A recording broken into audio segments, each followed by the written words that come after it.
ta them këtë gjë hapur, por është koha që mediat të cilat ushqehen nga paraja e pist dhe që me para të pista paguajnë në dorë, ata të cilët rrokanisin kokën e njerëzve me gjithë farë gënjeshtrash, me gjithë farë sharjesh dhe shpifjesh, me gjithë farë nxitjesh dhe akuzash, minimalisht të përgjigjen përpara ligjit për burimet e tyre të financimit. Dhe kur ta kryejnë vettingun e tyre dhe kur ta bëjnë pastrimin e tyre nga denoncimet të cilat nuk kanë qenë politike, se po të kishin qenë politike, do i kishit dëgjuar më përpara. Dhe nuk është i vetmi televizion. Ka dhe një televizion tjetër, që është i denoncuar për evazion fiskal masiv.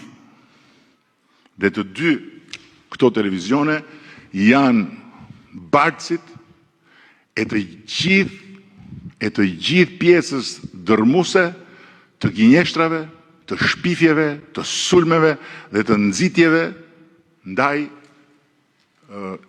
të gjitha rrugëve të gabuara për një demokraci.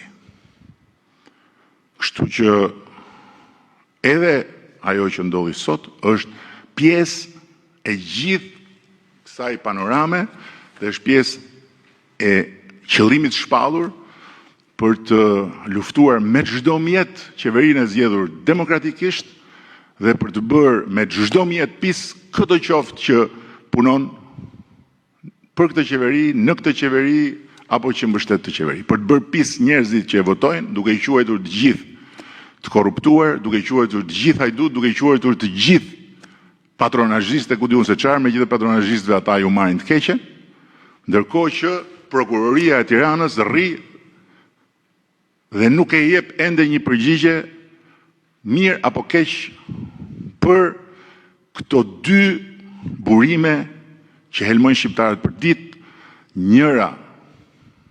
njëri me paratpista, tjetri me evazion masiv. Çfarë lirie është kjo? Për cilën liri mund të flasim këtu?